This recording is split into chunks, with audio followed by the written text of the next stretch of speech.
तेलंगाना का महकमा ज़राअत farm mechanization के हिस्से के तौर पर किसानों को ड्रोन फराहम करने की तैयारी कर रहा है। मरकजी हुकूमत ने सब मिशन ऑन एग्रीकल्चर मेकनाइजेशन नामी स्कीम का इस्तेमाल करते हुए रियासत में ड्रोन को फरोग देने का फैसला किया है। इससे किसानों के लिए फसलों के खेतों में कीड़े मार दवा छिड़कने के लिए ड्रोन इस्तेमाल करना आसान हो जाएगा।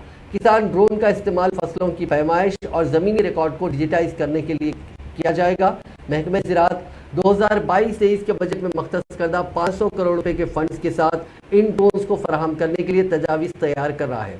ड्रोन की कीमत का तखमीना 10 लाख रुपए है और रियासत में किसानों को सब्सिडी के साथ 5000 ड्रोन फराहम करने की तैयारी की जा रही है।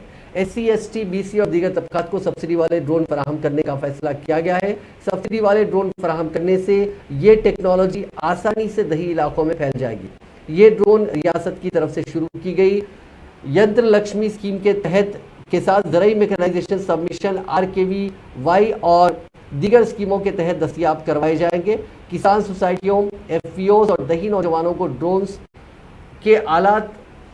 व उनके आलात की खरीदारी के लिए सब्सिडी फराहम की जाएगी। अहदेदारों ने कहा कि दही नौजवान जिन्होंने 10वीं जमात या उसके मसावी इम्तिहान पास किया है, इसके लिए अहल है। इसके लिए किसी के पास शहरी हवाबाजी के डायरेक्टर जनरल के जरिए तस्लीम शुदा तरबियती इदारों से रिमोट पायलट लाइसेंस होना चाहिए।